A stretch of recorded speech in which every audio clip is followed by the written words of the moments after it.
নমস্কার, আমি বিনয় শাস্ত্রী। আশা করি ঈশ্বরের কৃপায় আপনারা ভালোই আছেন। আজকে আমার ভিডিওর আলোচ্য বিষয় হস্তা নক্ষত্রকে নিয়ে। আমি এই পর্যন্ত 12 নম্বর নক্ষত্র পর্যন্ত বলেছি। আজকে বলবো 13 নম্বর নক্ষত্র, অর্থাৎ হস্তা নক্ষত্র। এই হস্তা নক্ষত্রের অধিপতি চন্দ্রদেব। হস্তা নক্ষত্রের প্রতীক মুষ্টিবদ্ধ হাত। আবার এটা শরীরের অঙ্গের কথা বললেও কিন্তু হাতকেই বোঝায়। তো যাই হোক, এই হস্তা নক্ষত্রের মানুষরা কেমন হয়, এদের চালচলন কেমন হয়, একটু নিজের মেলান না, নিজের সঙ্গে মেলান। এদের আচার ব্যবহার, কর্মজীবন, দাম্পত্য জীবন, মানে মোটামুটি জীবনটা কেমন হয়। আমি এই একটা নক্ষত্রের যে 13 ডিগ্রি 20 মিনিট সেটা সম্বন্ধে তো বলবই, তার সঙ্গে সঙ্গে যে 4টে চরণ, এই চরণ নিয়েও বলবো। আগের নক্ষত্রটা 11 নম্বর নক্ষত্র, ভিডিও বড় হয়ে যাওয়ার জন্য বলেও বলা হয়নি। তো যাই হোক, চেষ্টা করব বলার।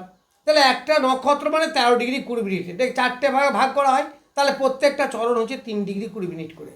এই 3 ডিগ্রি 20 মিনিটের বিচার যদি করা হয় তাহলে আরও সূক্ষ্ম হবে, আরও সঠিক হবে। নক্ষত্রকে বিস্তারিতভাবে জানতে হবে। নক্ষত্র ফল কিন্তু অনেক বেশি মূল্যবান, গ্রহের থেকেও বেশি মূল্যবান হচ্ছে নক্ষত্র, কারণ নক্ষত্র তো ফিক্সড। তো যাই হোক, এই হস্তা নক্ষত্রের মানুষরা কেমন হয় সেই সম্বন্ধে বলবো। এর প্রতীক হচ্ছে মুষ্টিবদ্ধ হাত। তার মানে হাত নিয়ে অনেক কিছু ব্যাপার থাকবে। যেমন বলে না, এই লোকটাকে হাতে আনতে হবে। বাড়িতে দেখুন বৌমারা ভাবে শাশুড়ি মাকে হাতে আনতে হবে, শাশুড়ি মা ভাবে বৌমাকে হাতে রাখতে হবে।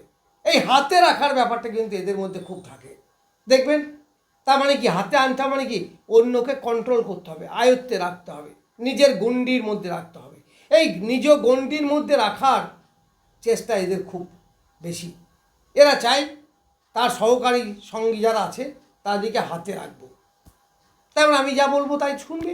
এই প্রবণতা কিন্তু এদের মধ্যে খুব বেশি থাকে। এই প্রবণতার কিছুটা ব্যাঘাত ঘটলেই, অর্থাৎ হাতের বাইরে গেলেই কিন্তু এরা বড় চটে যায়, ভীষণ চটে যায়, ভীষণ রেগে যায়। এরা যখন কথা বলে দেখবেন, অনেক লোককেই দেখবেন বাজারে, দেখেই বুঝতে পারবেন, কথা বলে হাত নিয়ে খুব বেশি এক্সপ্রেশন করে। এই এটা ওটা সেটা বোঝানোর চেষ্টা করছে, হাত খুব কাজ করে। এরা হচ্ছে হস্তা নক্ষত্রে জাতক। তার মানে আপনার 9টা গ্রহের মধ্যে যে কোনো গ্রহ যদি এই নক্ষত্রে থাকে, বা চন্দ্র থাকলে তো আমরা জন্ম নক্ষত্র সেটা বলবো, চন্দ্র যে নক্ষত্রে থাকে সেটাই তো আমাদের জন্ম নক্ষত্র। তাহলে আপনার জন্ম নক্ষত্র যদি হয়, তাহলে চন্দ্র এই নক্ষত্র জন্মকালীন আছে। অথবা 9টা গ্রহের মধ্যে যে কোনো একটা দুটো গ্রহ যদি এই নক্ষত্রে থাকে, তাহলে দেখবেন আমার এই বলা ফলগুলো অনেক মিলবে। সব মিলবে না, সে যে নক্ষত্রই থাকুক সবগুলো তো মিলবে না, কারণ সব বৈশিষ্ট্য তো আপনার মধ্যে থাকবে না, কিছু থাকবে। তো যাই হোক, এরা কি হয়, এরা খুব ভালো মিশুকি হয়, এরা সমাজে ভালো মিশতে পারে, এরা হাতের মাধ্যমে অনেক কাজ করতে পারে। যেমন ধরুন, কেউ বাদ্যযন্ত্র বাজাতে পারে ভালো, কেউ ভালো আর্টিস্টিক ছবি আঁকতে পারে, কেউ ভালো খেলতে পারে, আবার কেউ দেখবেন এই হাত দিয়ে মারামারি, ঝগড়া ঝাঁটি, অশান্তি এইগুলোও করতে পারে। তাহলে কে কখন করবে? এখন ব্যাপারটা হচ্ছে যে আপনার রাশিচক্রে যে গ্রহটা এই নক্ষত্রে থাকবে, সেই গ্রহটা যদি পীড়িত না হয়, ভালোভাবে থাকে, তাহলে নিশ্চিত দেখবেন ভালো কাজের সঙ্গে অ্যাসোসিয়েট হবে। ধরুন চন্দ্র আছে অথবা শুক্র আছে, ভালো আঁকতে পারবে, ভালো লিখতে পারবে, হাতের লেখা ভালো হবে। এইবার ধরুন এই শুক্র রাহু দ্বারা পীড়িত হয়েছে, বা চন্দ্র এই নক্ষত্রে আছে, সে শনি দ্বারা, রাহু দ্বারা, মঙ্গল দ্বারা পীড়িত হয়েছে, তখন দেখবেন হাত মারামারি করার কাজে লাগবে। তখন ঝগড়ুটে হবে, যখন তখন এখানে ওখানে গায়ে হাত তুলে দেবে, মারামারি অশান্তি লেগে যাবে। সুতরাং আপনার কোন গ্রহ আছে, সেই গ্রহটা কি পীড়িত নাকি শুভ গ্রহ, সেটা কিন্তু জানতে হবে। এদের কথায় কথায় যদি পীড়িত হয় তাহলে হঠাৎ করে অন্যের গায়ে হাত তুলে দেওয়ার টেন্ডেন্সি এসে যায়, তারপরে ভিতরে রাগের সৃষ্টি হয়। এদের মধ্যে রাগ, জেদ, সেলফ কনফিডেন্স এইগুলো কিন্তু দারুণ দেখা যায়।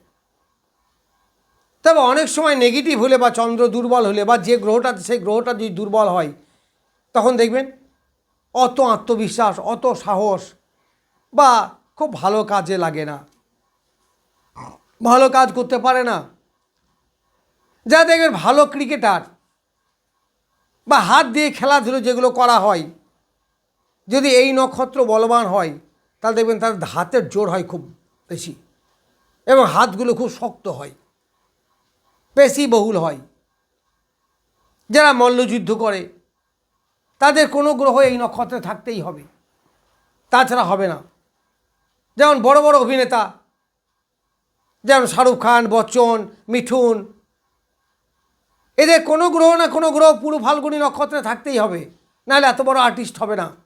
কারণ গ্রহটাই, ওই নক্ষত্রটাই হচ্ছে অভিনয়ের। ঠিক একই রকমভাবে যারা মল্লযুদ্ধ করে, বড় বড় ক্রিকেটার, তাদের কিন্তু দুই একটা গ্রহ এই নক্ষত্রে থাকতেই হবে, না হলে হবে না। তো যাই হোক, এই গ্রহটি বা এই নক্ষত্র যে ষষ্ঠ, অষ্টম, দ্বাদশপতির নক্ষত্রে থাকে, দ্বাদশপতি যদি এই নক্ষত্রে থাকে, ধরা যাক আমরা অষ্টমপতি এই নক্ষত্রে আছে, তাহলে দেখবেন আপনার প্রাইভেট পার্টে কোনো রোগে আপনি ভুগবেন।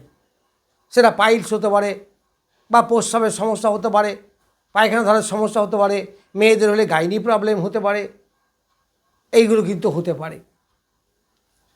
এরা খুব সুন্দর জনসংযোগে মিশতে পারে, যার জন্য ভালো রাজনীতি করতে পারে, সবার সঙ্গে দারুণ মিশতে পারে, খোলামেলা মিশতে পারে। আবার যদি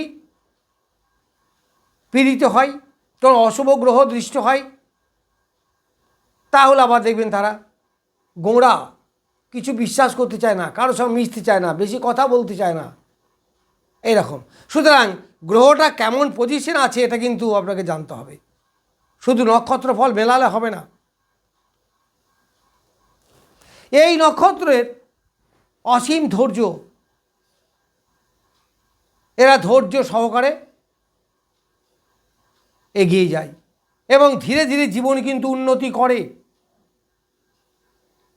এরা বেশ উন্নতি করতে পারে, কর্মজীবনে সাফল্য পেয়ে থাকে।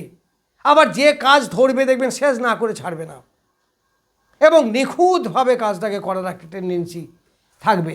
পারফেকশন এরা খুব বেশি পছন্দ করে। জলীয় খাদ্য এরা পছন্দ করে। এর মধ্যে মাতৃসুলভ একটা ব্যাপার থাকে। চতুর্থপতি যদি এই নক্ষত্রে থাকে তো দেখবেন বাড়ির যন্ত্রপাতি, নিজের কাজ নিজেই অনেকে করে, অনেকেই করতে পারে। দেখবেন বাড়িতে টুকটাক যন্ত্রপাতি তার আছে, কলটা নিজেই সেরে ফেললো, কোনো ইলেকট্রিকে কিছু হয়েছে ডিস্টার্ব নিজেই সেরে ফেললো, এইগুলো কিন্তু করতে পারে। এরা ভালো সমাজসেবীও হয়। যদি মেয়েরা হয় ভালো নার্স হতে পারে, কারণ সেবা করতে পারে, মাতৃসুলভ ব্যাপার এদের মধ্যে থাকে। কিন্তু একটা জিনিস, যদি দুই একটা গ্রহ বা চন্দ্র এই নক্ষত্রে থাকে দেখবেন আপনার মধ্যে শিশু সুলভ মনোভাব ভীষণ, বাচ্চাদের নিয়ে খেলতে ভালোবাসে, কিছুটা বাচ্চা বাচ্চা ভাব, গলার টোনটা যেন মনে হচ্ছে বেশি বয়স নয়, কথাগুলো শুনে মনে হয় যেন বাচ্চা বাচ্চা, বা বাচ্চার জাতীয় খাবার খেতেও এরা খুব ভালো পছন্দ করে, বাচ্চাদের মধ্যে খেলতে পছন্দ করে, বাচ্চাদের নিয়ে খেলতে পছন্দ করে এবং সাদা মনের মানুষ হয়, ভালো মনের মানুষ হয় এরা। এরা ভীষণ বুদ্ধিমানও হয়। কেন বুদ্ধিমান হয়?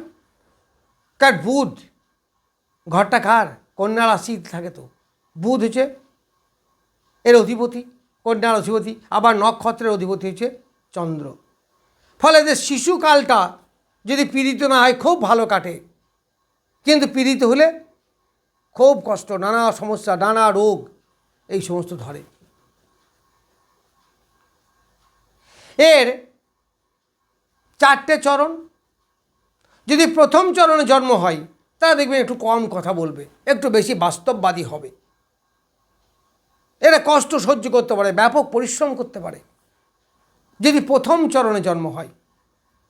আর দ্বিতীয় চরণে জন্ম হলে বাস্তববাদী অবশ্যই হবে, কিন্তু একটু ছটফটে, একটু চঞ্চল, অস্থির টাইপের এইগুলো হবে। আপনার কোন চরণে জন্ম?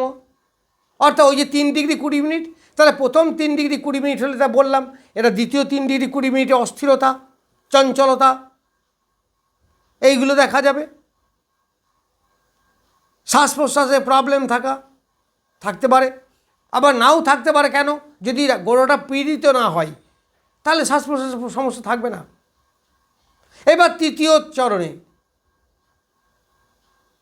যদি আপনার জন্ম হয়, সেখানেও দেখতে হবে। তার তৃতীয় চরণে যদি জন্ম হয়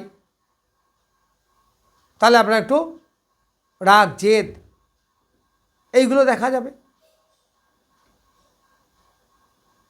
আর যদি চতুর্থ চরণে জন্ম হয় তাহলে কঠোর পরিশ্রম, বাস্তবতা এইগুলো দেখা যাবে। প্রেম প্রীতির ব্যাপারে ব্যাপক আগ্রহ, শৌখিনতা,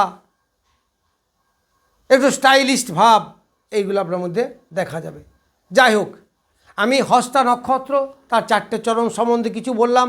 নমস্কার, আজ এই পর্যন্তই।